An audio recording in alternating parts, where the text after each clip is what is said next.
Hello there students, कैसे हैं आप सब लोग। मैं मोइन पठान एक बार फिर से आप सब लोगों के सामने, और आज हम लोग करने जाने वाले हैं एक और वन शॉट रिवीजन। और आज हमारे पास जो टॉपिक है वो है कुछ इस तरीके का, एनवायरनमेंट एंड नेचुरल रिसोर्सेज। ठीक है, भाई की राइटिंग है, भाई बहुत अच्छा लिखता है। ठीक है, राइटिंग बहुत अच्छी है भाई की। बाय किसके, कौन पढ़ा रहा है आपको पता ही है। ठीक है, तो आज हम लोग करने जाने वाले हैं कि आज हम लोग करेंगे एनवायरनमेंट एंड नेचुरल रिसोर्सेज। और आई होप, मुझे पता है कि आप लोग कह रहे हैं सर कल वन शॉट वाली वीडियो नहीं आई है सर। अरे आ जाएगी, वन शॉट सब करा देंगे। ठीक है, चलो तो आज हम लोग क्या करना है, आज अपने को करना है एनवायरनमेंट एंड नेचुरल रिसोर्सेज। ठीक है, और ये कराऊंगा मैं आपको, मैं बिना टाइम वेस्ट करे अपन करते हैं स्टार्ट, क्योंकि पॉलिटिकल साइंस का पेपर, आप लोगों की इकोनॉमिक्स की तैयारी आई होप अच्छी चल रही है, और उसी वजह से कल लेक्चर नहीं लग पाया था। लेकिन क्योंकि डिमांडें आ रही है आप लोगों की तरफ से, इसलिए करते हैं अपन स्टार्ट आज का अपना पहला स्लाइड। देखते हैं क्या है हमारे पास। तो कह रहा है environmental concerns in global politics. अब ये बोल रहा है कि एनवायरमेंट की वजह से भी प्रॉब्लम्स होती है क्या, एनवायरमेंट की वजह से भी कुछ प्रॉब्लम्स होती है क्या। आइए देखते हैं क्या पॉलिटिक्स को इफेक्ट करता है एनवायरमेंट। तो क्या बोल रहा है, there have been many environmental issues that are concerns of global politics. ये बोल रहा है कि बहुत सारे ऐसे एनवायरमेंटल इश्यूज है जिसकी वजह से ग्लोबल पॉलिटिक्स के ऊपर क्या होता है, इफेक्ट होता है। आगे देखो क्या बोल रहा है, there is a decline in the availability of cultivable land and a sustainable portion of existing agriculture land is losing fertility. अब देखो ये क्या बोल रहा है, एक इंपॉर्टेंट टॉपिक बता रहा है हमें, क्या कि भाई पॉपुलेशन बढ़ती जा रही है लेकिन ज़मीन तो उतनी की उतनी ही है ना। तो अवेलेबिलिटी ऑफ लैंड के लिए प्रॉब्लम आ रही है। अब जब ज़मीन नहीं होगी, ठीक है, तो लोग कहाँ रहेंगे, पहला इशू। दूसरा इशू क्या है, ये बोल रहा है कि फर्टिलिटी ऑफ द लैंड के ऊपर भी क्या हो रहा है, प्रॉब्लम आ रही है। अब एक ही लैंड है, उसके ऊपर बार बार अपन क्रॉप्स उगा रहे हैं। ठीक है, बार बार उसके ऊपर फर्टिलाइजर्स यूज़ कर रहे हैं, उसके ऊपर बार बार अपन क्या कर रहे हैं, वीडिसाइड्स यूज़ कर रहे हैं, HYV सीड्स यूज़ कर रहे हैं। ठीक है, अब सॉइल भी, तो सॉइल को बनने में इतना टाइम लगता है, उसके न्यूट्रिएंट्स को दोबारा से रीऑब्जर्व होने में इतना टाइम लगता है। ठीक है, लेकिन अब क्या हो रहा है, एग्रीकल्चर लैंड तो हमारे पास उतना ही है जिसकी, जो फर्टाइल लैंड है जिसके ऊपर एग्रीकल्चर हो सकता है। अब सीन क्या है, ये एग्रीकल्चर लैंड जो है वो भी क्या कर रही है, अपनी फर्टिलिटी को लूज़ कर रही है। तो क्या इस दौर में हम लोग फूड सिक्योरिटी को या फूड की इनसिक्योरिटी को दूर हटा सकते हैं, जब पॉपुलेशन इतनी ज़्यादा बढ़ती जा रही है, ज़मीन उतनी की उतनी है, और उतनी ज़मीन का भी फर्टिलिटी क्या होता जा रहा है, लो होता जा रहा है। तो यह तो प्रॉब्लम हो जाएगी। तो ये क्या है, एनवायरनमेंट है, और एनवायरनमेंट इफेक्ट किसको करेगा, अब ग्लोबल पॉलिटिक्स को। क्यों इफेक्ट करेगा ग्लोबल पॉलिटिक्स को, क्योंकि हम लोगों को कुछ ना कुछ ऐसे रूल्स एंड रेगुलेशंस लाने पड़ेंगे जिससे कि हमारी ये समस्या हल हो जाएगा। और कौन लाएगा इसको, ऑफकोर्स गवर्नमेंट लाएगी, और इसी वजह से ये ग्लोबल पॉलिटिक्स का पार्ट है। समझ में आया नहीं है। आगे देखते क्या बोल रहा है ये हमें, आगे ये हमें बता रहा है कि around 1.2 billion people in developing countries have no access to safe water. ये बोल रहा है कि दुनिया में 1.2 बिलियन पीपल रह रहे हैं कहाँ पर, डेवलपिंग कंट्रीज हैं। अब डेवलपिंग कंट्रीज जैसे कि इंडिया है ना, इंडिया की पॉपुलेशन देख लो कितनी है, कितनी होगी इंडिया की पॉपुलेशन, 142 करोड़ के आसपास हो गई है, 142 करोड़।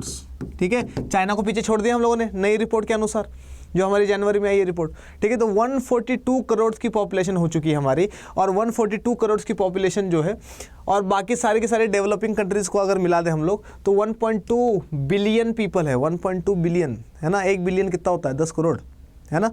तो 10 करोड़ ही होता है ना, हाँ 10 करोड़ ही तो होता है। 1 मिलियन कितना होता है, 10 लाख है ना, और उसी तरीके से 10 मिलियन हो जाएगा, अच्छा नहीं यार और भी ज़्यादा। ठीक है, लगभग कितना, 100 करोड़ हो गए। ठीक है, तो 1.2 बिलियन पीपल जो है वो कहाँ पे रह रहा है, डेवलपिंग कंट्रीज में रह रहे हैं, and have no access to safe water, और पीने लायक ढंग का पानी भी नहीं है उनके पास। इंडिया में भी बहुत सारी जगह ऐसे जहाँ पर आज भी पीने लायक पानी जो है वो नहीं प्रोवाइड किया जाता है।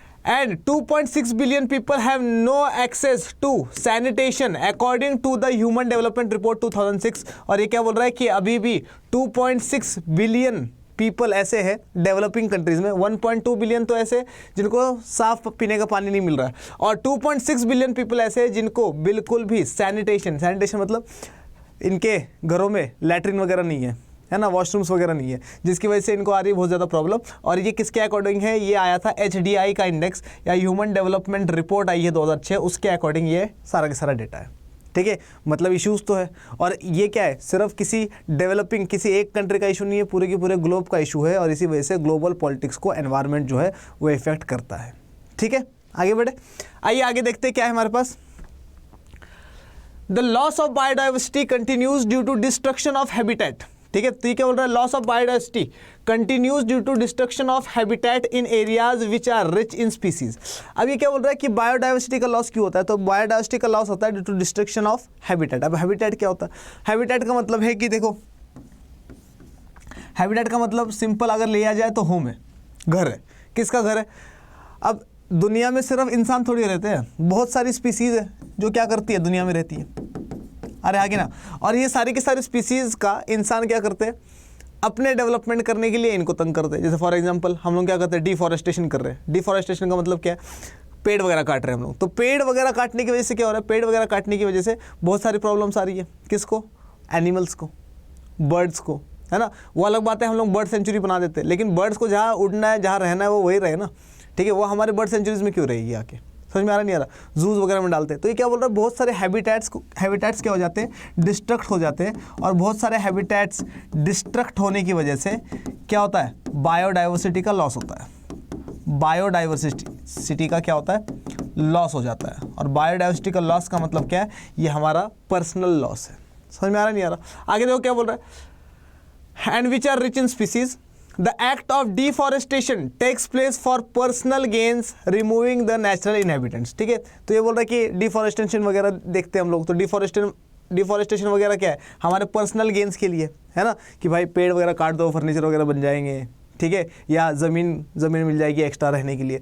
लेकिन जो लोग अब देखते हैं ना, हम लोग बार आता है क्या कि भाई लेपर्ड्स वगैरह वगैरह वगैरह गांव में घुस गए, है ना, एलिफेंट्स ने हमला कर दिया। भाई तुम लोग उनके क्या करोगे, पेड़ पौधे काट दोगे, है ना, उनके जंगल वगैरह काट दोगे, और फिर कहोगे कि यार ये आके डिस्ट्रक्शन कर दे। भाई करेंगे डिस्ट्रक्शन, तुमने उनका हैबिटेट ख़त्म कर दिया ना। हैबिटेट मतलब उनका घर ख़त्म कर दिया, जहाँ पर वो स्पीसीज़ रहती है, ठीक है। और किस चीज़ के लिए, तुम्हारे पर्सनल गेन्स के लिए क्या कर दिया तुमने, उसको ख़राब कर दिया। तो इसी वजह से उनका जो नेचुरल इनहेबिटेंट है या नेचुरल जगह है जहाँ पर वो लोग रहते हैं, ठीक है, वो ख़राब हो गई है। और अगर वो ख़राब हो गई है, इसका मतलब क्या, इसका मतलब बायोडाइवर्सिटी का इसमें क्या है, बहुत बड़ा लॉस है। ठीक है, आगे देखिए क्या बता रहा है ये, आगे बता रहा है हम लोगों की, another danger to ecosystems and human health is a steady decline in the total amount of ozone in the earth stratosphere. अब स्ट्रेटोस्फेयर आप लोगों ने ज्योग्राफी पढ़ी होगी, ज्योग्राफी का एग्जाम भी हो गया आप लोगों को, तो स्ट्रेटोस्फेयर पता है आप लोगों को, है ना। ये क्या है, अर्थ है ना। एटमॉस्फेयर आता है सबसे पहले, इसके ऊपर क्या आता है, इसके ऊपर क्या आता है, स्ट्रेटोस्फेयर आता है। और स्ट्रेटोस्फेयर बहुत बढ़िया जगह होती है जहाँ पर क्या प्लेन वगैरह उड़ाए जा सकते हैं, ऐसे ही होता है क्या, ठीक है। अब ये जो स्ट्रेटोस्फेयर है, इसमें क्या है, अपने पास ओजोन भी है ना। ओजोन को O3 लिखते हैं अपन, ओजोन, आगे ना।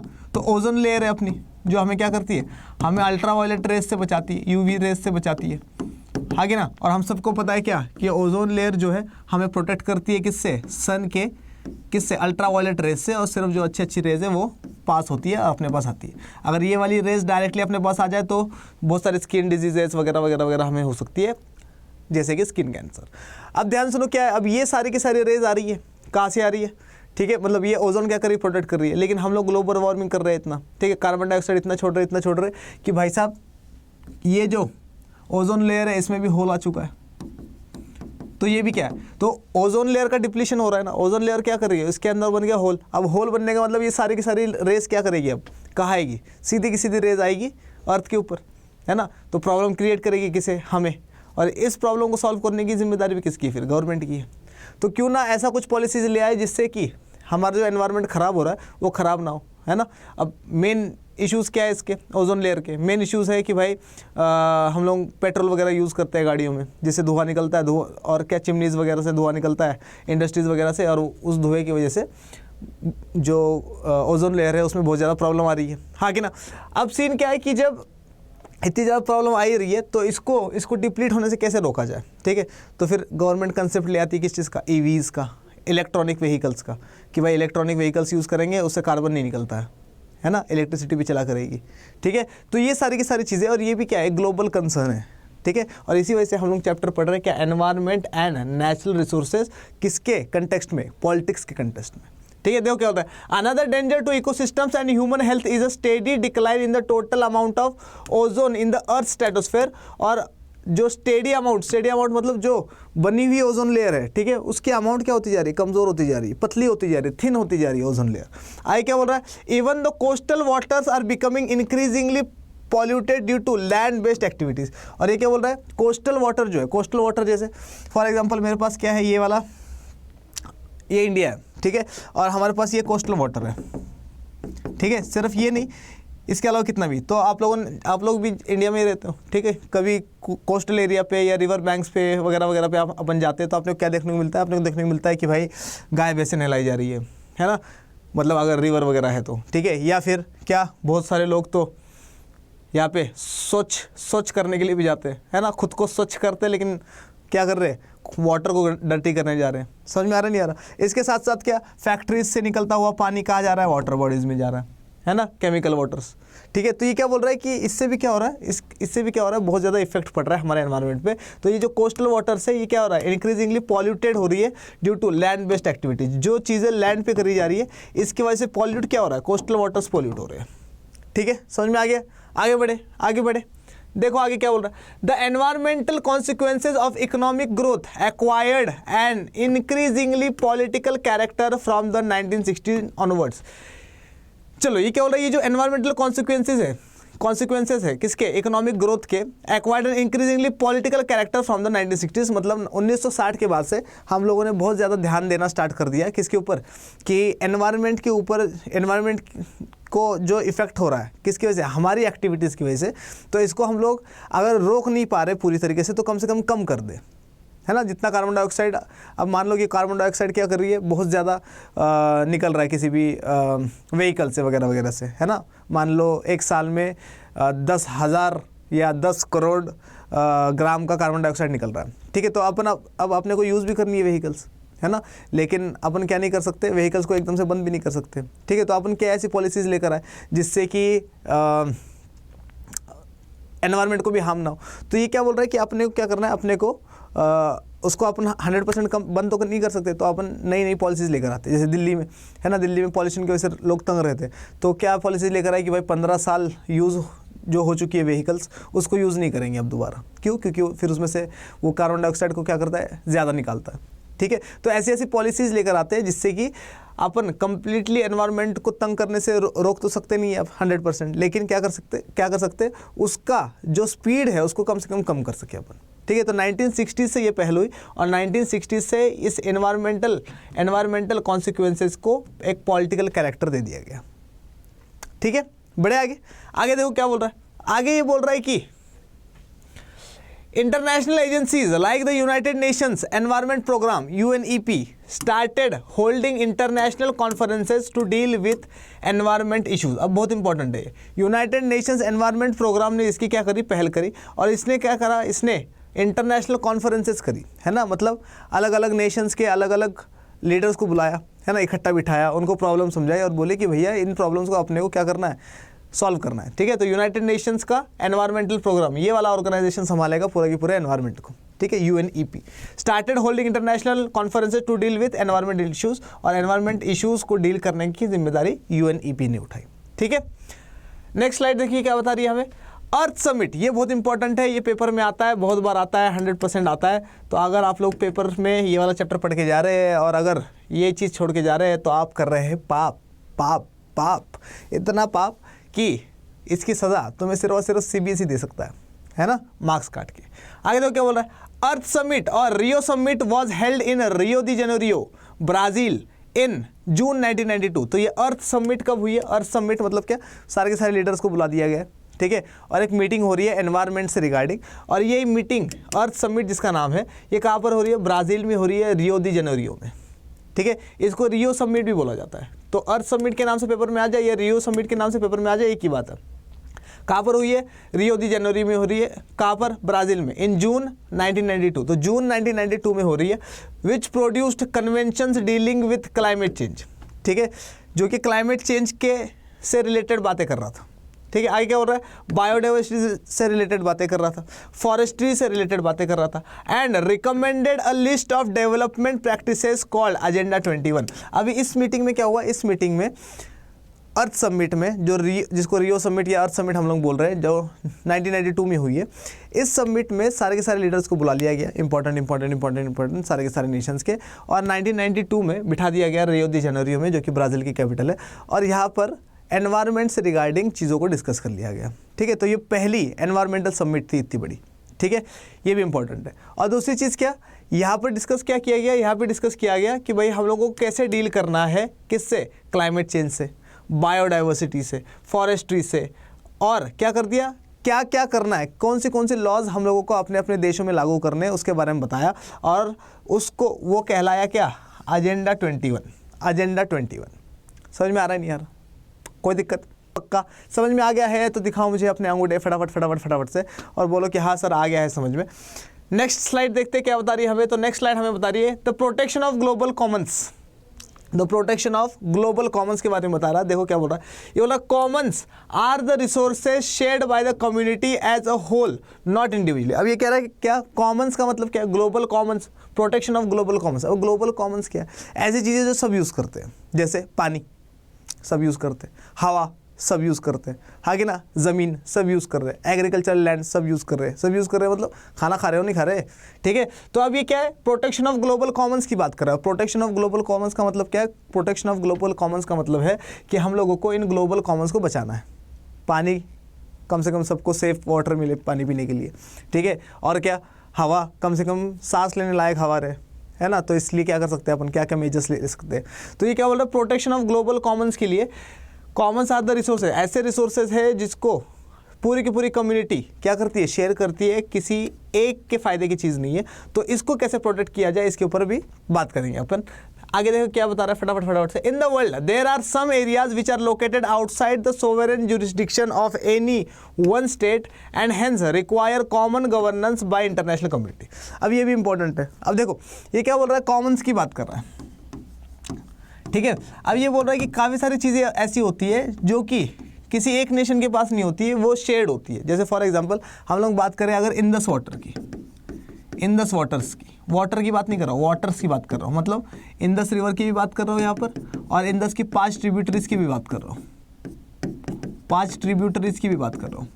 ठीक है, अब ध्यान सुनो, ये क्या बोल रहा है कि कॉमन रिसोर्सेज। अब ये जो इंडस वाटर है ये क्या है, ये इंडिया के पास भी है और पाकिस्तान के पास भी है, नहीं है क्या, दोनों के पास है। तो क्या इंडिया अकेला डिसीजन ले सकता है इसके ऊपर, नहीं ले सकता। क्या पाकिस्तान अकेला डिसीजन ले सकता है इसके ऊपर, नहीं ले सकता। अच्छा, चाइना से ओरिजिनेट होती है, तो क्या चाइना अकेला डिसीजन ले सकता है क्या, अब बोलो सर ले सकता है, ये तो नहीं ले सकता। क्यों, क्योंकि ये शेयर्ड है ना तीनों में।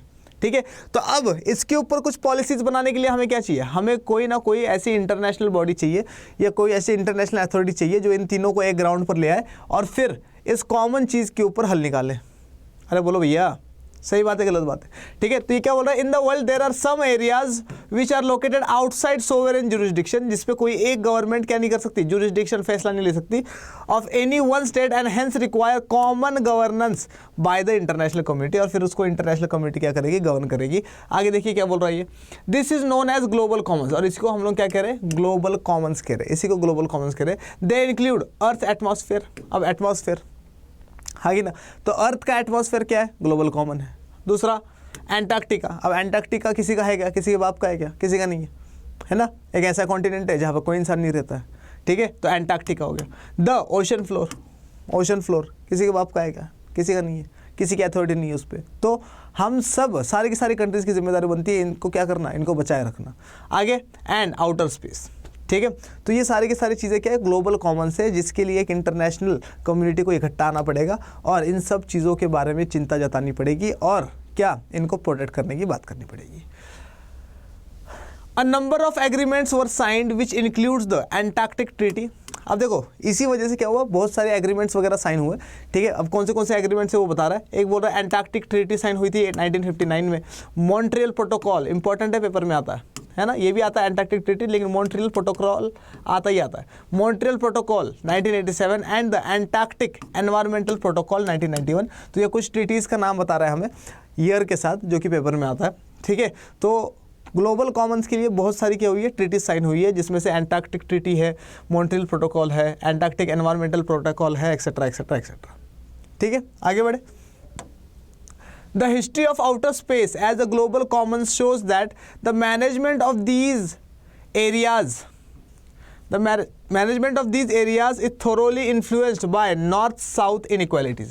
अब क्या बोल रहा है? The history of outer space as a global commons shows that the management of these areas is thoroughly influenced by north-south inequalities. अब देखो ध्यान से क्या बोल रहा है.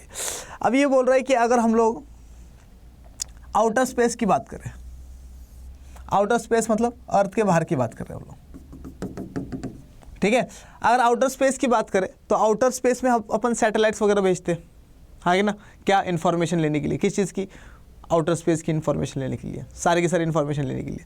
अब अच्छा अपन ने अब सैटेलाइट भेज दी, ठीक है, सैटेलाइट चलेगी, चलो यहाँ से चलेगी और यहाँ आके रुक गई सैटेलाइट, ठीक है.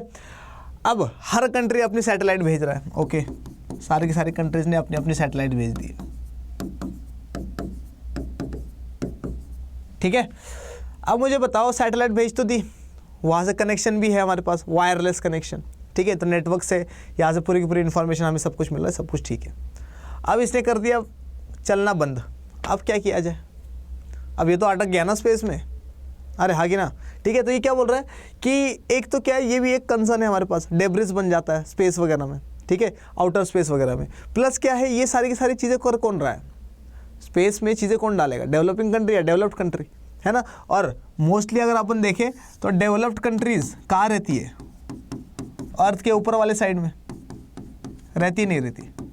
और अनडेवलप्ड कंट्रीज या डेवलपिंग प्लस क्या पुअर कंट्रीज कहाँ रहती है? मोस्टली साउथ में. तो ये बोल रहा है कि अब देखो नॉर्थ साउथ, इसका मतलब क्या है, ये यूरोप की बात कर रहा है ऊपर वाले में, एशिया के ऊपर बड़े बड़े किसकी कंट्रीज की बात कर रहा है? रशिया, चाइना, है ना. और किसकी बात कर रहा है? यूएसए, कनाडा, मैक्सिको वगैरह की बात कर रहा है. चलो मैक्सिको इतना डेवलप्ड नहीं है, लेकिन फिर भी क्या कर रहा है, ये कह रहा है कि नॉर्थ साउथ इनइक्वालिटीज़ है इसमें भी, है ना, कि साउथ वाले लोग क्या क्या नहीं कर रहे, इसके ऊपर ज़्यादा ध्यान नहीं दे पाएंगे, लेकिन डेवलप्ड कंट्रीज़ को ज़्यादा ध्यान देना पड़ता है, ठीक है. तो यही बता रहे, the history of outer space as a global common shows that the management of these areas is thoroughly influenced by north south inequalities, ठीक है, और नॉर्थ साउथ इनइक्वालिटीज से इन्फ्लुएंस्ड है ये.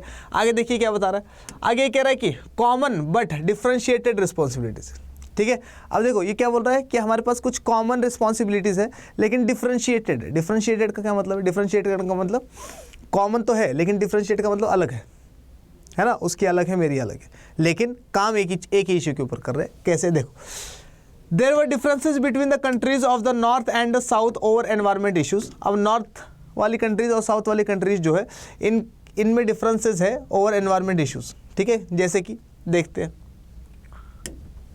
The northern countries want everyone to be equally responsible for ecological conservation. ये बोला कि जो नॉर्दर्न कंट्रीज है ना, मतलब जो डेवलप्ड वगैरह कंट्रीज है, वो चाह रही है कि सब के सब क्या हो, इक्वली रिस्पॉन्सिबल हो फॉर इकोलॉजिकल कंजर्वेशन, मतलब पूरे की पूरी दुनिया को ढंग से रखने की, उस पूरी की पूरी दुनिया को संभालने की जिम्मेदारी जो है पूरे की पूरे दुनिया की सबकी इक्वली है. ये कौन कह रहा है? नॉर्दर्न कंट्रीज कह रही है, ठीक है.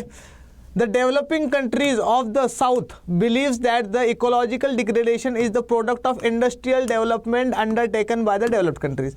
अब डेवलपिंग कंट्रीज का क्या कहना है? डेवलपिंग कंट्रीज का कहना है कि भैया देखो ऐसा है, ठीक है, हम लोग तो डेवलप हो रहे हैं और तुम लोग डेवलप हो चुके हो, हाँ कि ना. इंडस्ट्रियलाइजेशन करा स्टार्ट तुम लोगों ने, ठीक है, सारी की सारी. अब देखो ये लोग क्या करते हैं, ये वाटर को केमिकल वाटर को अच्छे पानी में डालना स्टार्ट करा तुम लोगों ने, प्रॉब्लम स्टार्ट करी तुम लोगों ने, तो पैसा ज़्यादा तुम लगाओगे, हम कम लगाएंगे. समझ में आ रहा नहीं आ रहा? तो डेवलपिंग कंट्रीज़ का ये कहना है कि भाई जब बर्बाद करने वाले तुम लोग हो मेन, ठीक है, तो फिर हमारे नाम पे बिल क्यों फाड़ा जा रहा है? अरे सही गलत है, सही है ना. तो डेवलपिंग कंट्रीज क्या कहना है, ये कह रही है कि भाई it believes that the ecological degradation is the product of industrial development undertaken by the developed countries. जो डेवलप्ड कंट्रीज ने इंडस्ट्रियल डेवलपमेंट करा, उसके लिए जितना नुकसान करा है इन्होंने एनवायरनमेंट का, तो सबसे ज़्यादा रिस्पॉन्सिबल वो लोग हैं. और इक्वल कंसर्न रहने की बजाय डेवलप्ड कंट्रीज इन चीज़ों के ऊपर ज़्यादा ध्यान दें, और हम लोग इतना ध्यान नहीं देंगे. मतलब अपने को ध्यान तो देना ही है, लेकिन जहाँ पर पैसा खर्च करने की बात आ जाएगी, है ना, या फिर फाइनेंस की बात आ जाएगी, या फिर इसके अलावा क्या किसी भी चीज़ की बात आती है एनवायरनमेंट से रिगार्डिंग, तो तुम लोगों ने क्योंकि बर्बाद किया, तो तुम लोगों को ज़्यादा ध्यान देना चाहिए इसके ऊपर हमारे मुकाबले में, ठीक है. आगे बढ़े, देखो क्या बोल रहा है. In the Rio summit 1992 it was accepted that special needs of developing countries must be taken into account in the development and interpretation of rules of international environmental law। ठीक है, तो अब क्या बोल रहा है कि एनवायरमेंटल लॉ बन रहा था 1992 में रियो समिट में। ठीक है, तो ये बोला गया कि ठीक है एनवायरमेंटल लॉ अपन वगैरह बना रहे, लेकिन हर कंट्री का अपना अलग इशू होता है किसी भी चीज़ को देखने का। ठीक है, और डेवलपिंग कंट्रीज़ और डेवलप्ड कंट्रीज़ जो है उनमें बहुत ज़्यादा डिफरेंसेस है। डेवलप्ड कंट्रीज़ ऑलरेडी डेवलप्ड है, डेवलपिंग कंट्रीज़ को इनके लेवल तक पहुंचने में भी टाइम लगेगा। तो इन लोगों ने क्या बोला कि अगर ये जो लॉज बनाए जा रहे हैं इंटरनेशनल लॉज, तो वो ऐसे बनाए जाए कि डेवलपिंग कंट्रीज़ भी उससे सेटिस्फाई हो। ऐसा ना हो कि डेवलपिंग कंट्रीज़ की कोई बात नहीं मान रहा, डेवलप्ड कंट्रीज़ ने लॉ बना लिया, फिर अपन उसके ऊपर खड़े नहीं उतार पा रहे। ये नहीं होना चाहिए। ठीक है, आगे देखो, the 1992 United Nations framework convention on climate change, इसकी फुल फॉर्म पूछी जाती है भैया, United Nations framework convention on climate change also provides that the parties should act on the basis of equity. अब देखो इक्वालिटी और इक्विटी में क्या डिफरेंस है वो बताता हूँ मैं तुम्हें। इक्वालिटी क्या कह रहा है, देखो ये इक्वालिटी है ना, ये वाला पोस्ट जो है बहुत बार तुम लोगों ने उसके ऊपर भी देखा होगा, सोशल मीडिया के ऊपर भी, है ना। अब मान लो कि ये दीवार है ना, और ये क्या है, ये बॉक्स नंबर 1 है, बॉक्स नंबर 2 है, बॉक्स नंबर 3 है, और यहाँ पर क्या हो रहा है, यहाँ पर खेला जा रहा है क्रिकेट। ठीक है, ये लगी स्टंप्स। ठीक है, और क्रिकेट मैच स्टार्ट हो गया। और कौन सा क्रिकेट मैच स्टार्ट हुआ, इंडिया वर्सेस ऑस्ट्रेलिया स्टार्ट हुआ, जिसमें मोदी जी गए। ठीक है, अब क्या हो गया, एक लंबा सा बंदा आया 6 फीट का, वो खड़ा हो गया यहाँ पे। ठीक है, तो वो तो देख पा रहा है आराम से, कोई दिक्कत नहीं है। ठीक है, दूसरा क्या हुआ, दूसरा बंदा है जिसका जो क्या है, काफ़ी लंबा है ये। ठीक है, इतना लंबा है कि ये ढंग से खड़े होने के बाद भी क्या कर सकता है, मैच दे सकता है। दूसरा बंदा आया जिसकी हाइट कितनी है, जिसकी हाइट है इतनी कि ये देख पाए। ठीक है, और तीसरा है इतू सा। अब ये लोग बात कर रहे हैं इक्वालिटी की। देखो भैया, पहला नंबर बॉक्स भी, दूसरा नंबर बॉक्स, तीसरा नंबर बॉक्स, तीनों हाइट में सेम है, तीनों को बराबर बांट दिया। ये है इक्वालिटी। इक्वालिटी होना क्या चाहिए था, होना चाहिए था इक्विटी। इक्विटी का मतलब क्या है, सेम चीज़ है। ठीक है, लेकिन ये बड़े वाला बंदा देख पा रहा है, तो इसके लिए कोई दिक्कत नहीं है। दूसरे वाले बंदे की थोड़ी सी हाइट कम है, इसको दे दिया एक बॉक्स हमने, है ना, और इसको बोल दिया ठीक है भैया तू भी देख। और तीसरे वाला बंदा जो है उसकी हाइट क्या है, और भी ज़्यादा कम है, तो इसको बोल दिया ठीक है भैया तू 2 ले ले और तू देख। इसको कहते हैं इक्विटी। इक्विटी मतलब पर्पस पूरा होना चाहिए, है ना, ये नहीं देखना कि रिसोर्सेज किसको कितना जा रहा है।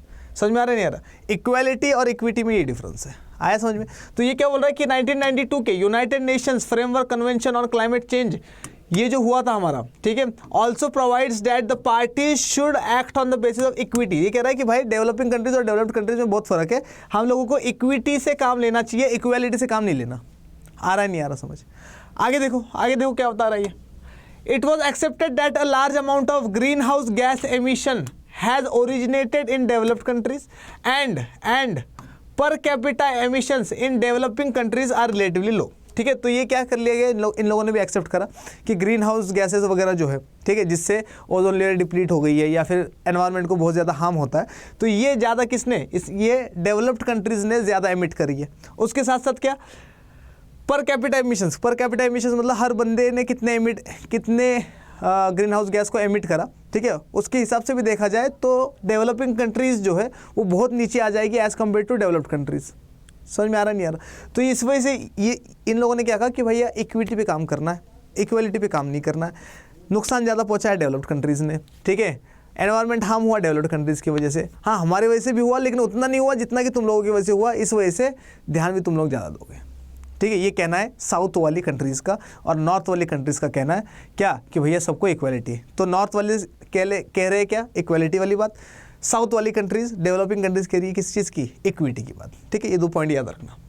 आगे आते, developing countries like India and China were exempted from the requirements of the Kyoto protocol. ठीक है, तो क्योटो प्रोटोकॉल जो है, क्योटो प्रोटोकॉल उनके किससे, उनके रिक्वायरमेंट से इंडिया और चाइना को बोल दिया कि ठीक है भैया, क्योटो प्रोटोकॉल के ऊपर अगर तुम लोग पूरी तरह से खड़े नहीं उतर सकते तो तुम रहने दो। ठीक है, इनको क्या कर दिया, एग्जेम्प्ट कर दिया, किससे, इन रिक्वायरमेंट से, और बोल दिया ठीक है डेवलप्ड कंट्रीज जो है इसको देख लेगी। समझ में आ रहा नहीं आ रहा? तो ये क्या बोला, developing countries like India and China were exempted from the requirements of the Kyoto protocol. तो क्योटो प्रोटोकॉल के जो जो रिक्वायरमेंट्स थे उससे क्या कर दिया गया, उससे रोक दिया गया। चलो आगे देखो, the Kyoto protocol is an international agreement. ठीक है, देखो क्या बोल रहा है क्योटो प्रोटोकॉल के बारे में।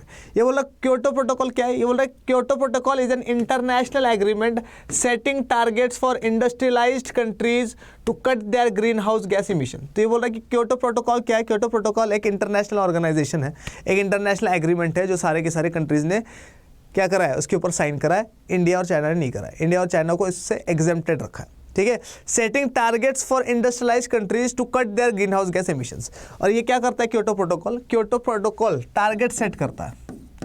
क्योटो प्रोटोकॉल क्या करता है, टारगेट सेट करता है हर कंट्री का कि भैया ग्रीन हाउस गैसेस पिछले साल तुम लोगों ने कितना खर्च किया था, पिछले साल कितना एमिट किया था ग्रीन हाउस गैसेस, उससे इस साल कम करना है। समझ में आ रहा नहीं आ रहा? और इसी चीज़ का ये क्या है, एग्रीमेंट है जिसका नाम है क्योटो प्रोटोकॉल। आया नहीं आया समझ में? क्योटो प्रोटोकॉल कौन सी ईयर में आया था, कौन सी ईयर में इसको साइन किया गया था? इंडिया और चाइना इसमें क्या नहीं है, सिग्नेटरीज नहीं है, ये भी याद रखना। और कौन सी ईयर में आया था मुझे कमेंट सेक्शन में बताना। ठीक है, आगे बढ़े। आगे देखो क्या बोल रहा है ये, कॉमन्स प्रॉपर्टी रिसोर्सेज। अब कॉमन्स प्रॉपर्टी रिसोर्सेज के बारे में क्या बता रहा है, देखो, it represents common property for the group but with a rule that members of the group have both rights and duties with respect to the nature, levels of use of a given resource. अब common property क्या है, common property resource का मतलब क्या है, कोई भी resource है ना, कोई भी रिसोर्स है, लेकिन उसके ऊपर हक किसका है, 3, 4, 5, 6, 10 जनों का है इसके ऊपर। मान लो कोई भी रिसोर्स है, जैसे फॉर एग्जांपल मेरे पास ये पेन है, ठीक है, लेकिन ये पेन जो है ये सिर्फ मेरा नहीं है, ये तुम्हारा भी है, तुम्हारा भी है और तुम्हारा भी है, 3 जनों का है। ठीक है, और मेरा भी है। ठीक है, अब सीन क्या, हम जब चारों का ये पेन है, ठीक है, तो चारों की ड्यूटी इसके लिए क्या होनी चाहिए, बराबर होनी चाहिए, है ना। मतलब अगर मैं पेन यूज़ कर रहा हूँ और पेन यूज़ करते करते मेरा ख़त्म हो गया, ठीक है, तो मुझे इसको रिफ़िल करके लाना पड़ेगा। ठीक है, तुम्हारी ड्यूटी कि तुम लोग यूज़ कर रहे हो तो ख़त्म हो जाए तो रिफ़िल करके ले आओ, तुम्हारा यूज़ है कि तुम यूज़ कर रहे हो, ख़त्म हो जाए रिफ़िल करके ले आओ। समझ में आ रहा नहीं आ रहा? तो ये क्या बोल रहा है, कॉमन प्रॉपर्टी रिसोर्सेज के बारे में क्या हो रहा है, it represents common property for the group but with a rule that members of the group have both rights and duties with respect to the nature, levels of use of the given resources, कितना उसको use करना है ना, ख़त्म हो जाए तो क्या करना है। ठीक है, वो सारी की सारी राइट्स और सारी की सारी ड्यूटीज़ अपने को निभानी पड़ेगी अगर वो एक कॉमन प्रॉपर्टी रिसोर्स है तो। ठीक है, आगे बढ़े। But issues like privatisation, agricultural intensification, population growth and ecosystem degradation have caused common property to dwindle in size। अभी क्या बोल रहा है कि बहुत सारे इश्यूज जैसे कि privatisation, agricultural intensification, population growth and ecosystem degradation have cost common property to dwindle in size. Dwindle का मतलब क्या है, कॉमन प्रॉपर्टी को कम कर दिया गया। क्यों, प्राइवेटाइजेशन की वजह से। अब कॉमन प्रॉपर्टी कैसे, जैसे फॉर एग्जांपल पहले सारे के सारे जो रेलवे सिस्टम्स थे, है ना, या पहले सारी की सारी चीज़ें जो थी वो गवर्नमेंट के अंडर में आती थी। जैसे फॉर एग्जांपल कार्स वगैरह, है ना, किसका, लैंडलाइन वगैरह किसकी चल रही है, नेटवर्क वगैरह किसका चल रहा है, गवर्नमेंट का चल रहा है। अब क्या होता है, प्राइवेटाइजेशन हो गया उस चीज़ का, है ना। पेट्रोल पंप भी किसके चलते थे पहले, गवर्नमेंट की चल रहे हैं। समझ में आ रहा नहीं आ रहा? फैक्ट्रीज किसकी है, गवर्नमेंट की फैक्ट्रीज है। ठीक है, तो ये क्या बोल रहा है कि पहले क्या था, पहले अपने पास कॉमन प्रॉपर्टी थी, लेकिन प्राइवेटाइजेशन की वजह से कॉमन प्रॉपर्टी कम हो गई। एग्रीकल्चर इंटेंसिफिकेशन मतलब क्या, एग्रीकल्चर लैंड को बढ़ाने की कोशिश करी हम लोगों ने। ठीक है, तो एग्रीकल्चर की ज़मीन कैसे बढ़ेगी, एग्रीकल्चर की ज़मीन बढ़ने की वजह से क्या हो जाएगा, प्राइवेटाइजेशन आ जाएगा, और प्राइवेटाइजेशन से फिर क्या हो जाएगा, कॉमन प्रॉपर्टी कम हो जाएगी। पॉपुलेशन ग्रोथ, जितना पॉपुलेशन बढ़ती रहेगी उतना ज़मीन बढ़ती रहेगी। ठीक है, लोग ज़्यादा ज़मीन कम, है ना, तो ज़मीन का क्या हो रहा है, एरिया तो कम हो रहा है ना, ड्विंडल हो रहा है ना इन साइज़। ठीक है, उसी चीज़ की बात कर रहा है, और इकोसिस्टम डिग्रेड हो रहा है, वो तो है ही। ठीक है, आगे देखो, India stand on environmental issues. ये बोल रहा है कि इंडिया का क्या स्टैंड है एनवायरमेंटल इश्यूज़ पे, इंपॉर्टेंट है, आ सकता है पेपर में। इंडिया का स्टैंड क्या है, तो बोल रहा है India has signed and ratified Kyoto protocol 1997 in August 2002। ठीक है, इंडिया और चाइना को क्योटो प्रोटोकॉल से क्या करा गया, इंडिया और चाइना को क्योटो प्रोटोकॉल से एग्जेम्प्ट किया गया। लेकिन इंडिया के बारे में क्या बोल रहा है कि इंडिया ने साइन कर दिया है क्या, क्योटो प्रोटोकॉल, क्योटो प्रोटोकॉल, और रेटिफाई भी किया है। और क्या किया है, रेटिफाई भी किया। अब रेटिफाई का क्या मतलब होता है, मतलब हमारी पार्लियामेंट ने भी इस चीज़ को माना है। एक तो होता है मैं बाहर जाके साइन करके उनको बोलूँ हाँ हाँ कर दूंगा, काम कर दूंगा, ठीक है, और यहाँ अगर किसी को बताओ ही ना, तो इसका मतलब क्या है, इसका मतलब ये है कि मैं पागल बना रहा हूँ उनका, ठीक है। और रेटिफाई करने का मतलब क्या, मैंने वहाँ जाके तो इनकी बात मानी थी, क्या है, चलो मैंने वहाँ जाके क्या करा था, वहाँ जाके तो इनकी बात मानी थी, वहाँ जाके मतलब का जहाँ पे ये साइन हो रहा था क्योटो प्रोटोकॉल, वहाँ जाके तो इनकी बात मानी और अपने पार्लियामेंट में आके लोगों को बताई और इसके ऊपर लॉ बना दिया, इसको बोलते हैं रेटिफाई। तो ये क्या बोल रहा है, इंडिया ने साइन कर रहा था क्या, क्योटो प्रोटोकॉल 2002 में, और इसको रेटिफाई भी कर लिया था अपने पार्लियामेंट में। देखो क्या बोला, एंड रेटिफाइड क्योटो प्रोटोकॉल 1997, तो क्योटो प्रोटोकॉल 1997 का है, लेकिन हम लोगों ने क्या करा, India has signed and ratified Kyoto protocol in August 2002, तो इंडिया ने इसको साइन करा और रेटिफाई करा अगस्त 2002 में, लेकिन क्योटो प्रोटोकॉल है कब का, 1997 का।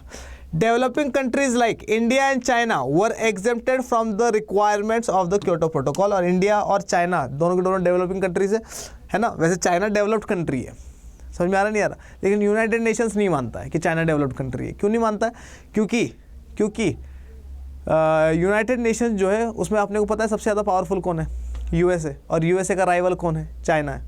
समझ में आ रहा नहीं आ रहा, चाइना की जीडीपी कई बार जा चुकी है यूएसए के ऊपर, ठीक है, लेकिन यूएसए नहीं मानता, तो यूएसए नहीं मानता तो नाटो वाले नहीं मानते, ठीक है, और टॉप 5 में सिर्फ 2 जने जो नाटो वाले नहीं है, चाइना और रशिया, बाकी 3 तो है, ठीक है। तो यूएसए की चलती है वैसे, है ना, मोस्ट पावरफुल कंट्री भी है, यूएन बजट में सबसे ज़्यादा पैसा भी देता है, तो चलेगी उसकी। तो ये क्या बोला, developing countries like India and China were exempted from the requirements of the Kyoto protocol, ये हम लोगों ने देख लिया था। आगे देखते हैं और क्या कह रहा है इंडिया के बारे में। एट द G8 मीटिंग, अब G8 मीटिंग क्या है, मैंने बताया था आप लोगों को G8, ठीक है, बताया था क्या, नहीं पता तो ध्यान सुनो। G8 कहते हैं अपन ग्रुप ऑफ 8 को, किसको कहते हैं, ग्रुप ऑफ 8, ठीक है, ये डेवलप्ड कंट्रीज का एक ग्रुप है। डेवलप्ड कंट्रीज का क्या है, ये डेवलप्ड कंट्रीज का एक ग्रुप है, ये कहता है। अच्छा, और कह रहा है कि ये जो G8 है ये डेवलप्ड कंट्रीज का जो एक ग्रुप है, ठीक है। G8 वैसे ये G7 है अब, ठीक है, क्योंकि कब 2014 में G8 देखो सारे के सारे डेवलप्ड कंट्रीज ने मिलकर बनाया था, लेकिन G7 हो चुका है ये अब। पहले ये G7 था, फिर G8 हो गया, फिर दोबारा से G7 हो गया, क्योंकि 2014 में रशिया को निकाल दिया था इसमें से, रशिया को निकाल दिया था इसमें से। क्यों निकाला था रशिया को, क्योंकि रशिया ने 2014 में यूक्रेन पे हमला किया था, और यूक्रेन पे हमला करके क्रीमिया छीन लिया था, क्रीमिया, समझ में आ रही है। तो क्रीमिया अब पार्ट किसका है, रशिया का पार्ट है, यूक्रेन से छीना, तो यूक्रेन पे ये अभी से अटैक नहीं कर रहा है, बहुत पहले से अटैक कर रहा है, समझ में आ रहा नहीं आ रहा, ये कहता है पूरा ले लूँगा यूक्रेन, ठीक है, ले भी लेगा वो, ठीक है। तो ये क्या बोल रहा है, at the G8 meeting in June 2005 India pointed out that the per capita emission rates of the developing countries are a tiny fraction of those in the developed world. ये बोला G8 की जो मीटिंग हुई थी जून 2005 में, तो इसमें India वालों ने क्या बोला, अब देखो इस टाइम पीरियड में प्रधानमंत्री कौन है हमारे, इस टाइम पीरियड में प्रधानमंत्री मनमोहन सिंह 2004 से लेकर 2014 तक, और 2005 की मीटिंग हो रही है। तो इस G8 की जो समिट हुई थी या मीटिंग हुई थी 2005 में, इसमें इंडिया ने क्या कहा कि जितना developed countries green house gases को एमिट करती है, डेवलपिंग कंट्रीज जितना ग्रीन हाउस गैसेस को एमिट करती है, वो डेवलप्ड कंट्रीज का सिर्फ एक टाइनी फ्रैक्शन है, ना के बराबर है। किसने कहा, इंडिया ने कहा, ठीक है। कब कहा, G8 की मीटिंग में, कब, जून 2005 में, ठीक है। आगे बढ़े, आगे क्या हो रहा है देखो, the Indian government is already practising in global efforts through a number of programmes like energy conservation act 2011, electricity act 2003 and so on. तो ये क्या बोल रहा है, इंडिया जो है अपनी तरफ से पूरी कोशिश कर रहा है क्या, एनवायरनमेंट को कंजर्व करने की, और इसी वजह से बहुत सारे एक्ट्स लेकर आता है, जैसे कि एनर्जी कंजर्वेशन एक्ट ले आए अपन 2011 में, इलेक्ट्रिसिटी एक्ट ले आए 2003 में, है ना, और किसको प्रोटेक्ट करने की कोशिश करते हैं, एनवायरनमेंट को प्रोटेक्ट करने की कोशिश हम लोग अपने तरीके से करते हैं, इंडियन गवर्नमेंट अपने तरीके से करती है। In 1997, a review of the implementation of the agreements at the Earth Summit in Rio was undertaken by India, ठीक है। तो बोल रहा है क्या, 1997 में, अब देखो रियो मीटिंग या अर्थ समिट जो है वो कब हुआ था, 1992 रियो दी जेनेरियो। 1997 में क्या बोल रहा है, a review of the implementation of the agreements at the earth summit in Rio was undertaken by India. 1997 में जो 1992 में मीटिंग हुई थी, अर्थ समिट हुई थी, इंडिया ने क्या करा, उसकी पूरी की पूरी रिकॉर्डिंग्स निकाली, उनके डॉक्यूमेंट्स निकाले और उसको रिव्यू करा, ठीक है। अब बंदा रिव्यू क्यों करता है किसी भी चीज़ को? रिव्यू तो तभी करेगा ना जब उसको उस चीज़ में इंटरेस्ट हो, जब एनवायरनमेंट को प्रोटेक्शन करने की बात कर रहा हो, कंजर्व करने की बात कर रहा हो। तो 1997 में इंडिया ने क्या करा? इंडिया ने रिव्यू पढ़े सारे के सारे, ठीक है, रिव्यू करे क्या 1992 की अर्थ summit. India suggested that the developing countries must get financial resources and clean technologies from the developed countries in order to meet United Nations framework climate change and conservation। climate change and conservation था ना, ये क्या था? climate change conservation of climate change था। देख लेना इसको यार एक बार, ठीक है, UNFCCC। तो ये क्या बोल रहा है? इंडिया ने क्या सजेस्ट किया? वो सारा की सारा 1997 में 1992 की मीटिंग्स के डॉक्यूमेंट्स पढ़कर इंडिया ने सजेस्ट किया कि डेवलपिंग कंट्रीज़ को फाइनेंशियल रिसोर्सेज मिलना चाहिए। डेवलपिंग कंट्रीज़ को क्या मिलना चाहिए? फाइनेंशियल रिसोर्सेज मिलना चाहिए। और किससे मिलना चाहिए? और क्या?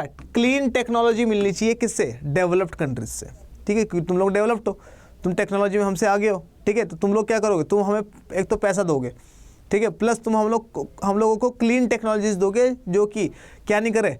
ग्रीन हाउस गैसेस वगैरह एमिट ना करे या ना के बराबर एमिट करे। क्यों? क्योंकि भैया हम लोग जो है वहाँ से स्टार्ट करेंगे, स्टार्टिंग से स्टार्ट करेंगे तो होगा क्या? तो हम तो करेंगे भैया जैसे तुम लोगों ने गलती करी, या तुम लोग हमें प्रोवाइड करो या तो हम तो करेंगे।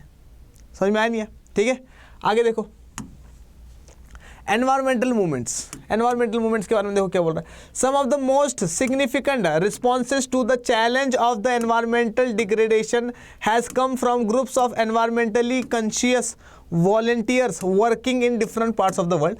तो ये क्या बोल रहा है कि बहुत सारे इंस्टीट्यूशंस, बहुत सारे लोग ऐसे पूरी दुनिया में हैं जो कि एनवायरमेंट के कंजर्वेशन के लिए काम करते हैं और जो भी एनवायरमेंट चैलेंजेस वगैरह फेस करता है उसके अगेंस्ट में काम करते हैं और उसको डिग्रेडेड होने से बचाने की कोशिश करते हैं। बहुत सारे ऐसे वॉलंटियर्स है, वर्किंग ग्रुप्स है जो ये सारी की सारी चीज़ें करते हैं। आइए देखते हैं कौन से मूवमेंट हुए थे। ये क्या बोल रहा है? The forest movements of the south in Mexico, Chile, Brazil, Malaysia, Indonesia, continental Africa and India are faced with enormous pressures regarding forest clearing. ठीक है, तो ये क्या बोल रहा है कि अगर हम लोग डेवलपिंग कंट्रीज़ की बात करें, डेवलपिंग कंट्रीज़ की, तो डेवलपिंग कंट्रीज़ ने बहुत सारे फॉरेस्ट मूवमेंट करे ताकि पेड़ वगैरह ना काटे जाए और एनवायरनमेंट का कंजर्वेशन होता रहे।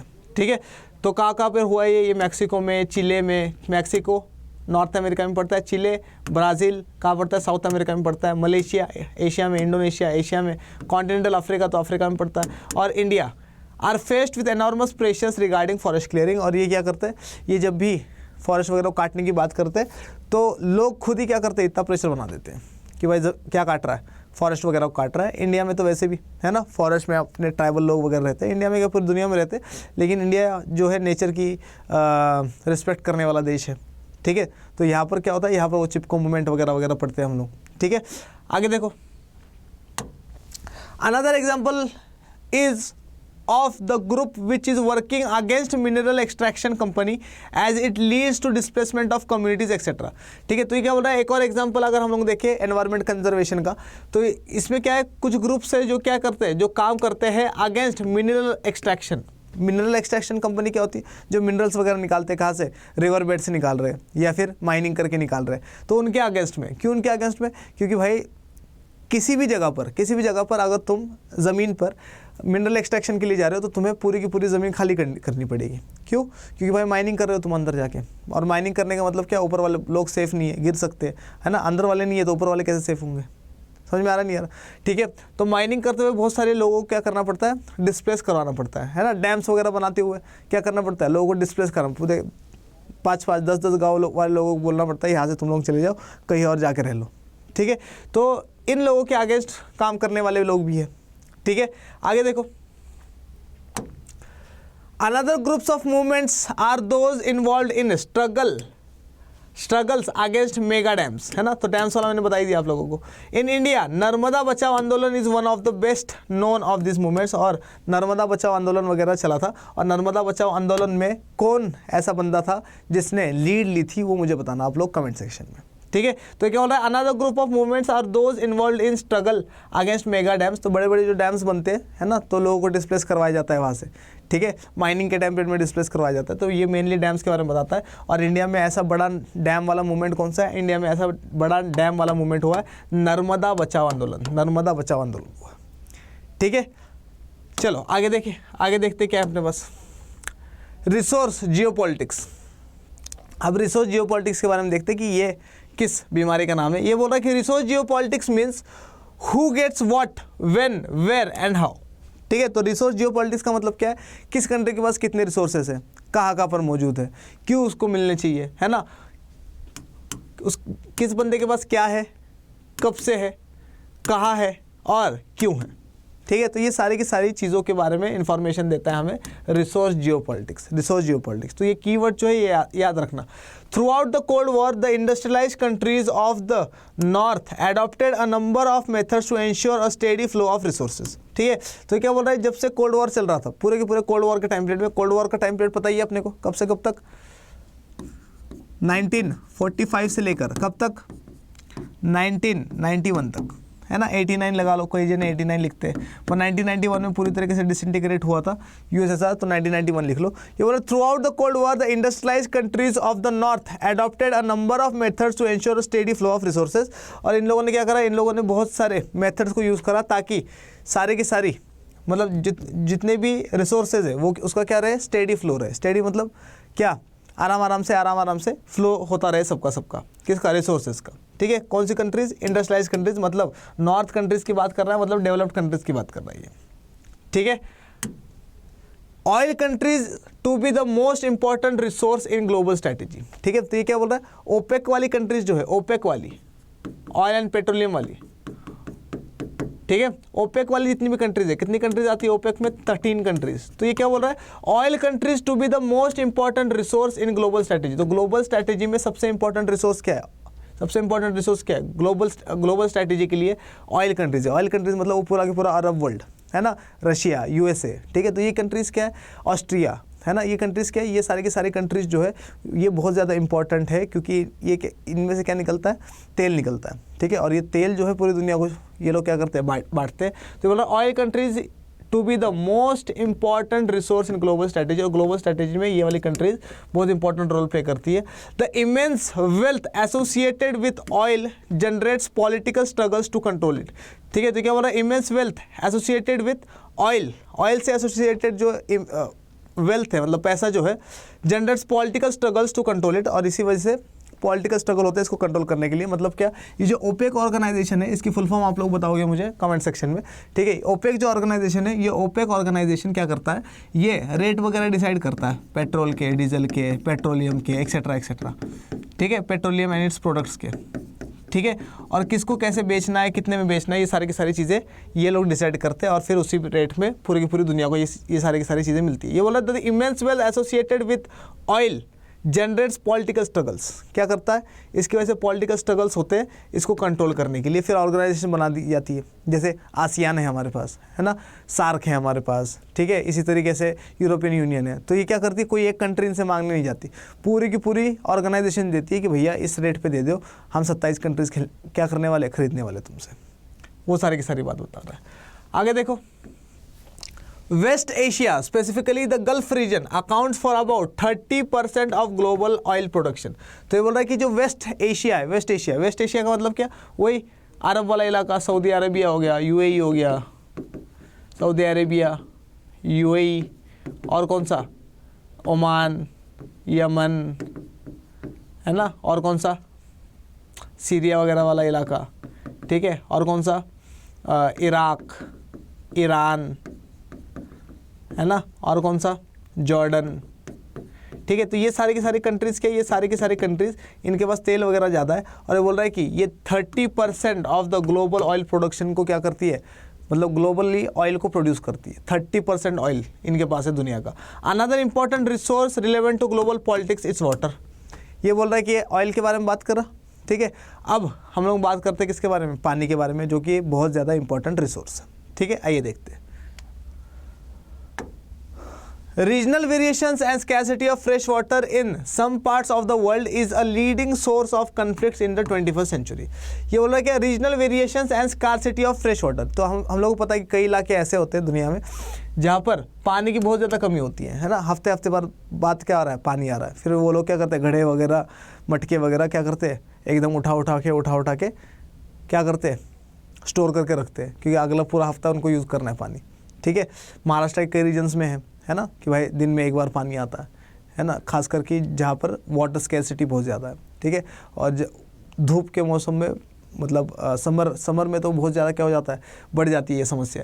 तो ये बोला regional variations and scarcity of fresh water in some parts of the world is leading source of conflicts. और पानी के लिए क्या होती है, लड़ाई होती है 21वीं सेंचुरी में। और हमें ये भी पता है कि ऐसा ही बोला जाता है कि जो थर्ड वर्ल्ड वॉर अगर कभी होगा तो वो किसको लेकर होगा, वो वाटर को लेकर होगा, ठीक है। ऐसा ही बोला जाता है, क्यों, स्कार्सिटी ऑफ वाटर होती जा रही है, ठीक है, फ्रेश वाटर जो है वो कम होता जा रहा है, ठीक है। और इसी वजह से पॉलिटिक्स में हम लोग इसको पढ़ रहे हैं, क्योंकि भाई हम लोगों को क्या कर रहे हैं, एक कोई ऐसा चीज़ लेकर आनी है, हम लोगों को कुछ ऐसी पॉलिसीज़ लेकर आनी है जिससे कि वॉर प्रिवेंट हो सके और पूरे के पूरे ह्यूमंस का डेवलपमेंट हो सके, ठीक है।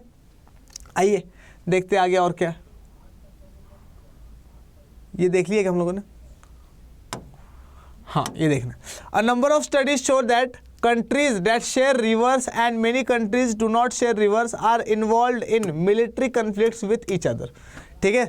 तो ये क्या बोल रहा है कि हम लोग क्या देख रहे हैं यहाँ पे, the number of studies show that countries that share rivers and many countries do share rivers are involve in military conflicts with each other. ये बोल रहा है कि जो कंट्रीज आपस में क्या करती है, पानी शेयर करती है, वो क्या करती है, आपस में लड़ती है, ठीक है। एक रिपोर्ट बता रही है, हालांकि मैं नहीं मानता इसको, क्योंकि बांग्लादेश और इंडिया जो है वो क्या करता है, पानी को शेयर करता है ना, गंगा वाटर्स को शेयर करता है, ब्रह्मपुत्र के वाटर्स को शेयर करता है, लेकिन कभी भी लड़ाई नहीं होती है। लेकिन हाँ, तू मैं चलती है, उस बारे में बात कर रहा है तो बिल्कुल सही है ये, ठीक है। लेकिन मिलिट्री कन्फ्लिक्ट्स की बात करें तो इंडिया और पाकिस्तान लड़ता है, तो एक तरीके से इसकी बात सही भी है और नहीं भी है, ठीक है। लेकिन किताब में लिखा तो मानना पड़ेगा और ऐसा ही पेपर में लिख के आना पड़ेगा, ठीक है। तो ये क्या हो रहा है, number of studies show that countries that share rivers and many countries that do not share rivers are involved in that do share rivers are involved in conflicts with each other, ठीक है, एक दूसरे के साथ conflicts में रहते हैं हमेशा। the indigenous people and their rights, ठीक है, indigenous people and their rights, तो हर कंट्री के लोगों की बात कर रहा है और उनके राइट्स की बात कर रहा है। आइए जल्दी से देखते हैं क्या हो गया भैया, दर्द हो रही है। as per the United Nations, indigenous population comprises the descendants of peoples who inhabited the present territory of a country at the time when person of a different culture arrived there from one parts of the world. As per the United Nations, indigenous population comprises, अब ये बोल रहा है कि indigenous person कौन होता है। अब देखो, ये मान लो कोई भी ज़मीन है,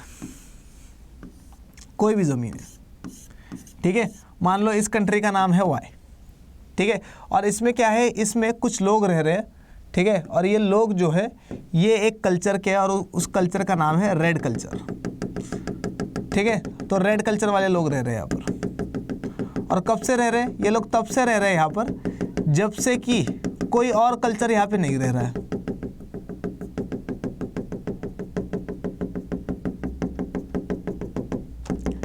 कोई और कल्चर यहाँ पे नहीं रह रहा है। अगर ऐसा है तो इसको बोला जाएगा क्या, इसको बोला जाएगा इंडिजिनस। अब देखो ध्यान से, अब अभी तक तो ये लोग रह रहे थे, हाँ कि ना, लेकिन अब सीन क्या हुआ कि बाहर से कोई दूसरे बंदे आने स्टार्ट हो गए और अब ये लोग भी इनके साथ रहने लग गए,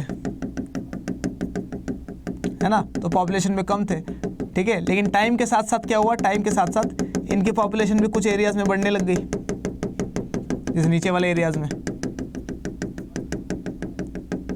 ठीक है। लेकिन ये लोग आए तो बाहर से है ना, हाँ कि ना। तो ये क्या बोला जाएगा, इंडिजिनस पीपल किसको बोला जाएगा, इसी एरिया के रहने वाले लोग किसको बोला जाएगा।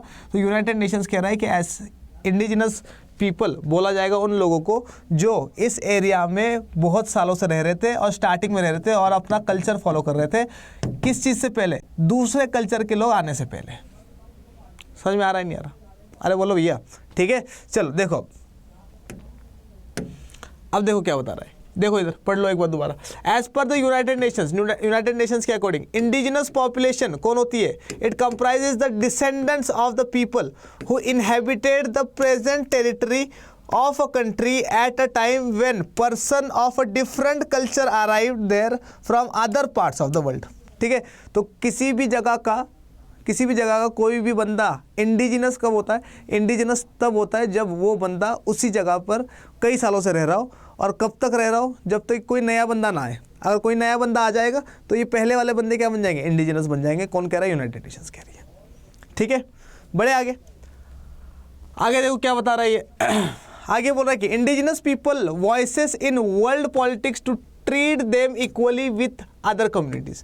ठीक है, तो इंडिजिनस पीपल के बारे में क्या बोला, indigenous people voices in world politics to treat them equally with other communities.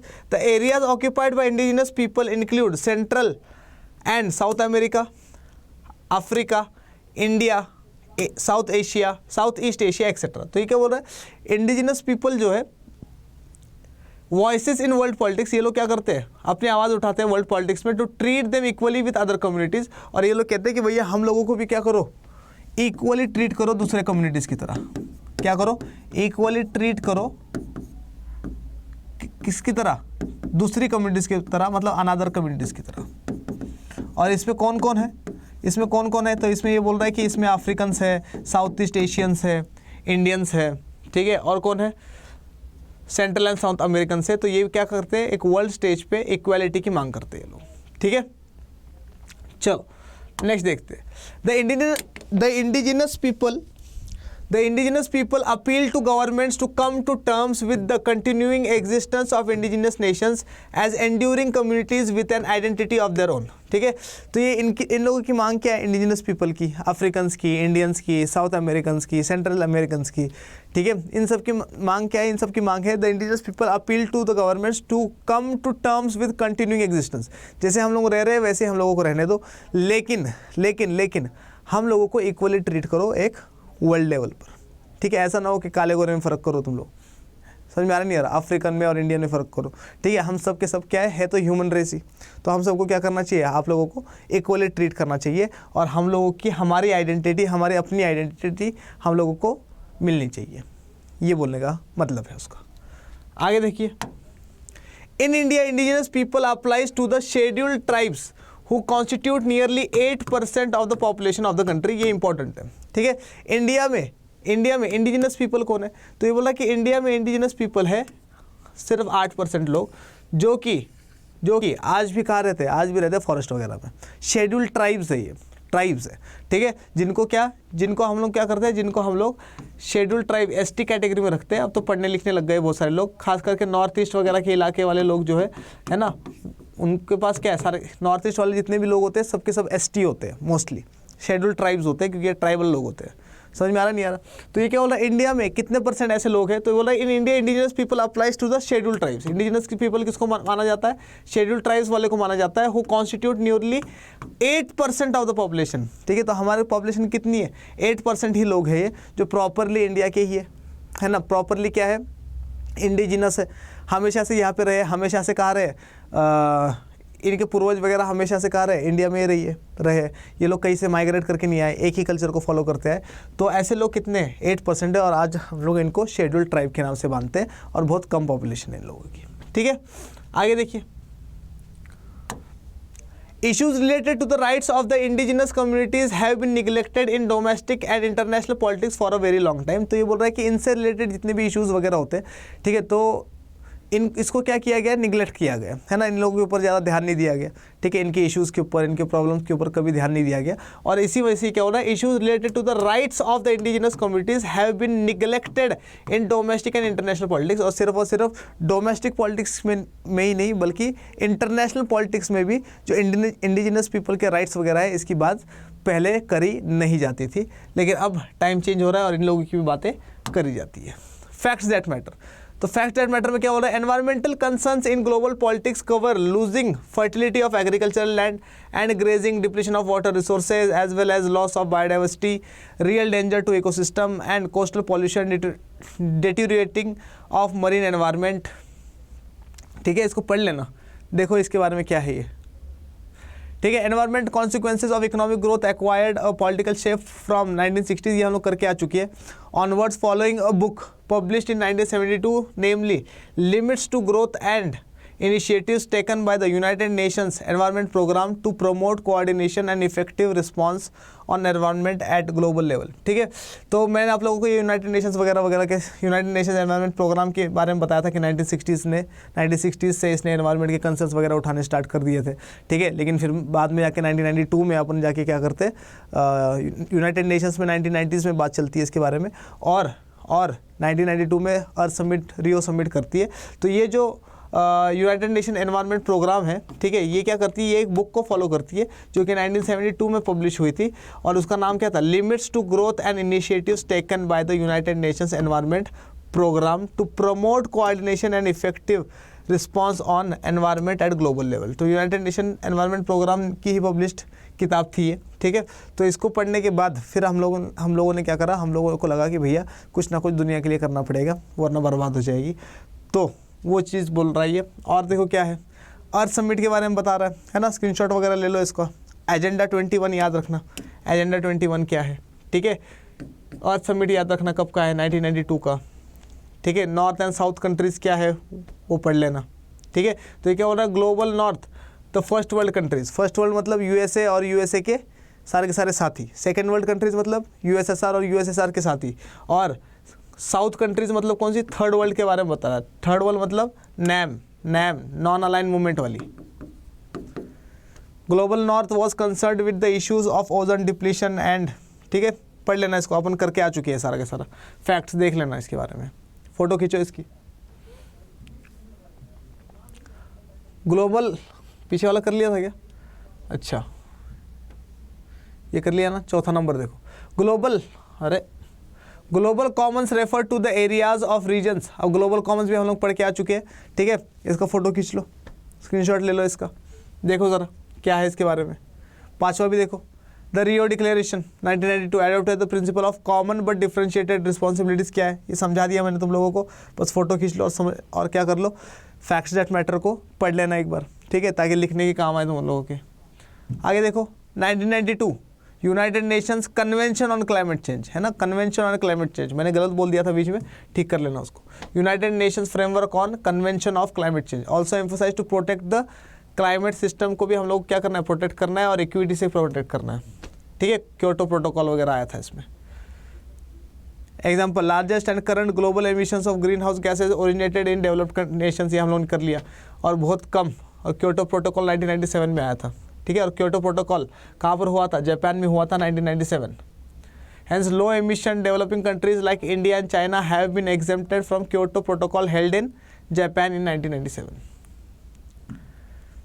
Common property resources पढ़ के आ चुके हैं, फोटो ले लो इसका। Common property resources refer to a group who have both rights and duties with respect to nature, levels of use and the maintenance of a given resource with mutual understanding and practices, that is management of sacred groves on state owned forest land, ठीक है। Photo खींच लो।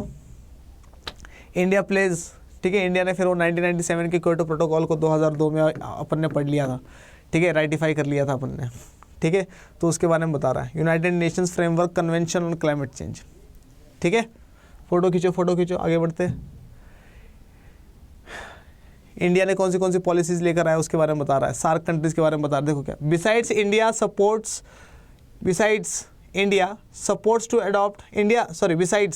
Supports to adopt a common position by SAARC countries. अब SAARC countries पता है हम लोगों को, है ना, कौन सी, south Asian association of regional corporation countries on major environmental issues to have a greater say region wise, ठीक है। तो अब इंडिया क्या करता है, सार्क कंट्रीज वगैरह को भी क्या करता है, सपोर्ट करता है। अब सार्क कंट्रीज में 8 कंट्रीज आती है, ठीक है, और ये 8 के 8 कंट्रीज जो है वो क्या है, वो इंडिया सबसे बड़ा है इसमें। तो इंडिया क्या करता है, सार्क कंट्रीज को सपोर्ट करता है ना। क्या भैया तुम भी बता दो अपनी अपनी प्रॉब्लम है, ठीक है, ताकि ठीक कर दी जाए उसको वर्ल्ड लेवल पर। फोटो खींच लो इसका। Environmental movements are the movements, environmental movements के बारे में अपने सारी की सारी चीज़ें कर ली थी, फोटो खींच लो इसका, ठीक है, वरना मैं तो प्रोवाइड करवा ही दूंगा इसको टेलीग्राम में। टेलीग्राम का लिंक जो है डिस्क्रिप्शन में है, ठीक है। Environmental movements are categorise as forest movements, movements against mining and mineral industry और डैम वगैरह, एंटी डैम मूवमेंट वगैरह वगैरह कर लिया हम लोगों ने, है ना, देख लेना इसको भी। रिसोर्स जियोपॉलिटिक्स कर लिया था हम लोगों ने, is all about who gets what, when, where and how, ये भी कर लिया था। The practices of neo-colonialism spread on a large scale and throughout a Cold War, industrialized countries adopted methods to ensure a steady flow of resources by deployment of military forces near exploitation sites and sea lanes of communications, the stockpiling of strategic resources and efforts to prop up friendly governments, ठीक है। अब ये देखो क्या बोल रहा है, neo colonialism क्या होता है, ध्यान से सुनो। नियो कॉलोनियलिज्म, कॉलोनियलिज्म तो हमें पता है, कॉलोनियलिज्म तो पता है, जब एक कंट्री दूसरे कंट्री के ऊपर अटैक कर दे, कब्जा कर ले, रूल करना स्टार्ट कर दे, तो उसको हम लोग कहते हैं कॉलोनियलिज्म। जैसे यूके ने, ब्रिटिशर्स ने हमारे ऊपर अटैक करा, हमारे ऊपर कब्जा कर लिया और हमारे ऊपर रूल करना स्टार्ट कर दिया था, तो इसको बोलते हैं कॉलोनियलिज्म। अब ये नियो कॉलोनियलिज्म क्या है? ये कह रहे हैं नियो कॉलोनियलिज्म एक नए तरीका का कॉलोनियलिज्म है, नए तरीके का कॉलोनियलिज्म। कह रहा है इसका मतलब क्या है? इसका मतलब क्या है? अब देखो ये पहले लाइन समझो क्या बोल रहा है। ये लाइन बोल रहा है कि कोल्ड वॉर के टाइम पीरियड में रिसोर्सेज का स्टेडी फ्लो होता गया। क्या होता गया? स्टेडी फ्लो होता गया। स्टेडी फ्लो का मतलब क्या? रिसोर्सेज निकल निकल के जाती रही। कहाँ से? डेवलपिंग कंट्री से, डेवलपिंग कंट्री से निकल निकल के जाती चली गई। कहाँ पर? Developed countries. कह रहा कैसे? कह रहा न्यू कॉलोनिज्म। कैसे? न्यू कॉलोनिज्म की वजह से, है ना, न्यू कॉलोनियलिज्म की वजह से। कह रहा कैसे? अब जैसे फॉर एग्जांपल ये देखो, अफगानिस्तान है, अफगानिस्तान जो है डेजर्ट इलाका है, रिसोर्सेज वगैरह नहीं है, लेकिन कुछ रिसोर्सेज इसके पास ऐसे है जो कि बहुत ज़्यादा खतरनाक है। जैसे कि रेडियो मेटल्स है, रेडियो एक्टिव मेटल्स है इसके पास, ठीक है, रेडियम, थोरियम, जो दुनिया में कहीं नहीं मिलता अफगानिस्तान में मिलता है, ठीक है। अब अफगानिस्तान से वो रिसोर्सेज चुराई कैसे? ठीक है, तो तालिबान ने ये कर दिया, तालिबान ने वो कर दिया, है ना। फिर क्या हुआ? यूएसए बोला रहे मैं संभालूंगा। किसको? इनको, अफगानिस्तान वाले को, ठीक है। यूएसए ने क्या कर लिया? यूएसए ने, नाटो ने अपने आर्मीज़ को रख दिया 25 साल यहाँ पे, 25 ईयर्स, और रिसोर्सेज क्या कर दिए? रिसोर्सेज निकालने स्टार्ट कर दिए और सेंड करने लग गए अपने आप को। इसी को कहते हैं नियो कॉलोनियलिज्म, है ना। मतलब कब्जा तो नहीं करना है उस कंट्री पे, दुनिया को दिखाना है कि हम लोग भला कर रहे हैं, लेकिन क्या करना है? धीरे धीरे स्टेडी फ्लो करना है रिसोर्सेज का डेवलप्ड कंट्रीज में। इसी को कह रहा है ये न्यू कॉलोनियलिज्म। इंपॉर्टेंट है, याद रखना। तो ये बोल रहा है क्या? The practice of new colonialism spread on a large scale and through out the Cold War, industrialized countries adopted methods to ensure a steady flow of resources by deployment of military forces near exploitation sites. समझ में आया? Military forces को deploy कर देना. And sea lanes of communications, the stockpiling of strategic resources and efforts to prop up friendly governments. ठीक है, तो क्या friendly government करके, है ना, रिसोर्सेज को निकाल लो, या अटैक करके रिसोर्सेज निकाल लो, मिलिट्री के हेल्प से रिसोर्सेज को निकाल लो, इसी को बोला जाता है न्यू कॉलोनियलिज्म। समझ में आ रहा नहीं आ रहा? तो ये कोल्ड वॉर के टाइम पीरियड में यही चलता रहा सारा के सारा। आगे तो क्या बोल रहा है? The global economy relied on oil as a portable and essential fuel. The history of petroleum is the history of war and struggle. Water is another important resource relevant to global politics. Regional variations and increasing, ये अपन ने सारा के सारा करा है ना, कि oil जो है उसके लिए ओपेक वगैरह बनाया, ठीक है। और ओपेक वगैरह क्या करता है? ओपेक वगैरह ऑयल वगैरह सप्लाई भी करता है पूरी दुनिया को। 30% ऑयल वगैरह भी है कहाँ पर? वेस्ट एशिया में। और इम्पॉर्टेंट चीज़ हम लोगों ने क्या करी थी? इम्पॉर्टेंट चीज़ ये करी थी हम लोगों ने कि क्या रेट्स वगैरह डिस्कस करता है, जिसकी वजह से ग्लोबली जो है कंट्रीज जो है उससे निगोशिएट करने के लिए ऑर्गेनाइजेशंस के रूप में उनके सामने जाती है, ठीक है। और कहते हैं कि ऑयल की वजह से लड़ाई हो सकती है। प्लस वाटर बहुत इंपॉर्टेंट है, कई जगह पर वाटर की स्कार्सिटी है। एक और चीज़ हम लोगों ने देखी कि दुनिया में बहुत सारी ऐसी कंट्रीज़ है, या बहुत सारे ऐसे एरियाज़ है जहाँ पर वाटर की स्कैर्सिटी है, वाटर सही मात्रा में नहीं है, ठीक है। तो वाटर जब सही मात्रा में नहीं है बहुत सारी कंट्रीज़ में, इसका मतलब क्या? और जो ऐसी कंट्रीज जो क्या करती है, आपस में वाटर शेयरिंग करती है, उनके हमेशा मिलिट्री कन्फ्लिक्ट होते हैं, ठीक है।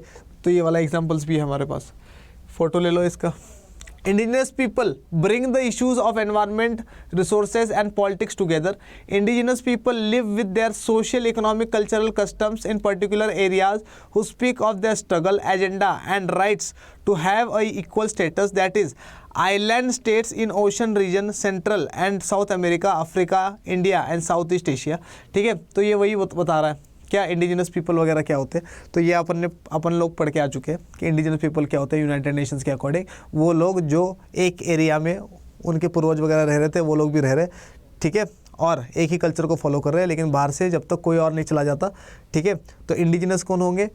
उसी जगह पे रहने वाले लोग, उसी कल्चर को फॉलो करने वाले लोग, और उनके पूर्वज भी जिस कल्चर को फॉलो करते आते थे बाहर वाले आने से पहले से, ठीक है, स्टार्टिंग से, तो उनको इंडिजिनस बोला जाएगा, वही बता रहा है ये। The issues related to the rights of indigenous communities have been neglected in domestic and international politics for long. The World Council of Indigenous People was formed in 1975. ये important है। The World Council of Indigenous People कब बना था? 1975, which became first of 11 indigenous NGOs to receive consultative status in United Nations. ठीक है, तो ये क्या बोल रहा है, ये इंपॉर्टेंट क्या है, इंडिजिनस पीपल का जो काउंसिल है, काउंसिल ऑफ इंडिजिनस पीपल, ये बना था 1975 में, और 11 ऐसे इंडिजिनस पीपल की काउंसिल है, उसमें से ये सबसे पहला एनजीओ था जो ये बना था 1975 में, ये याद रखना, ठीक है। और यूनाइटेड नेशंस में इसको कंसल्टेटिव स्टेटस दिया गया है। कंसल्टेटिव स्टेटस मतलब यूनाइटेड नेशंस अगर कोई इंडिजिनस पीपल के ऊपर लॉ वगैरह बनाएगा, ठीक है, तो इनसे कंसल्ट ज़रूर करा जाएगा, किससे, काउंसिल ऑफ इंडिजिनस पीपल से। आ रहा है नहीं आ रहा समझ, बड़े आगे चलो। वर्ड्स दैट मैटर, ठीक है, तो अर्थ समिट क्या है इसको देख लेना। अर्थ समिट कर लिया था हम लोगों ने। एजेंडा 21 देख लेना क्या है ना। The earth summit recommended a list of practices, उसी को अपन क्या बोलते हैं, डेवलपमेंट के लिए और सस्टेनेबिलिटी के लिए, उसी को अपन बोलते हैं एजेंडा 21। क्योटो प्रोटोकॉल 1997 वाला, ठीक है, an international agreement setting targets for industrialised countries to cut their green house gas कम करने के लिए है Kyoto protocol. Emissions was agreed in 1997 in Kyoto, और क्योटो कहाँ पर है, जापान में, based on the principle set out in United Nations framework convention on climate change, ठीक है। UNFCCC क्या है, the 1992 United Nations framework convention on climate change provided that parties should act to protect the climate system with common but differentiated responsibilities. तो ये क्या बताता है, United Nation framework for convention and climate change, ये बताता है कि 1992 में इसने क्या कहा कि हम सबको ऐसे एक्ट करना चाहिए जिससे अपन क्लाइमेट सिस्टम को क्या कर सके, कॉमन तरीके से डिफरेंशिएटेड रिस्पॉन्सिबिलिटीज़ के थ्रू प्रोटेक्ट कर सके। इंडिजिनस पीपल देख लिया हम लोगों ने, आगे बढ़ भैया, ख़त्म, ठीक है। चलो सारी की सारी चीज़ें हो गई है। आई होप कि सारी की सारी चीज़ें आप लोगों को समझ में भी आई होगी। समझ में आई है तो इसको लाइक करिए, शेयर करिए, अपने दोस्तों को दिखाइए, ठीक है, मुझे दिखाइए बहुत सारा प्यार, और एक और वीडियो आप लोगों के सामने जल्दी आ जाएगी, ठीक है। तो मिलते हैं अपन, तब तक के लिए मोइन पठान आप सबसे कहता है जय हिंद।